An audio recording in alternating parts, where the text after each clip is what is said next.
Yeah, let's continue Snowflake integration with Python examples. Let's write another program to read records from Snowflake table.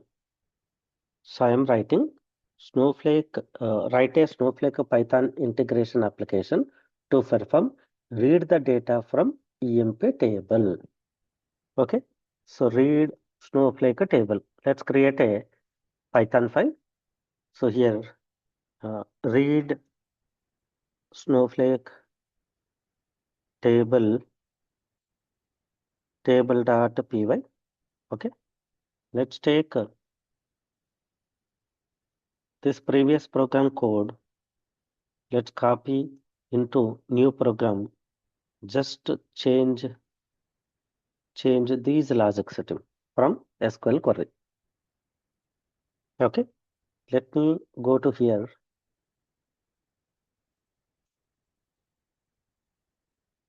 I am preparing SQL query, select query. Then I used execute select query. I got cursor object. Then I am going to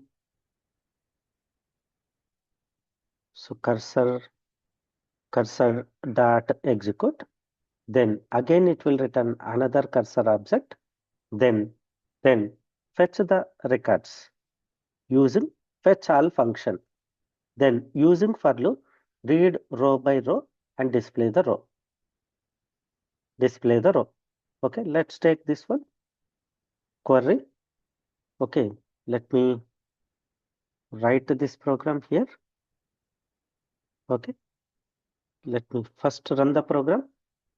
Save this program. Right click on this program. Run Python program in terminal. You can see records. So we read records from Snowflake table. Clear, right? Let me copy this query and place this entire program into our worksheet.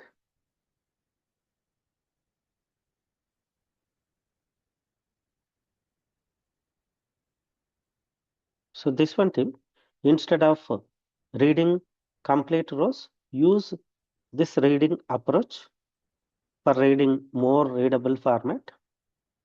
Let me execute this one. Right click on this one. Then run Python in terminal. You can see we are printing each row. Yeah. Here we have to comment this code. Once reading is completed, cursor object connection going to close at last record. Right click on this one, rerun this program. Then you can see more more clearly we are displaying result. Other than that, nothing. Here we displayed entire row. We are clearly displaying the row in our nice format. Okay, clear, right? So we have discussed multiple Snowflake Python integration programs, right?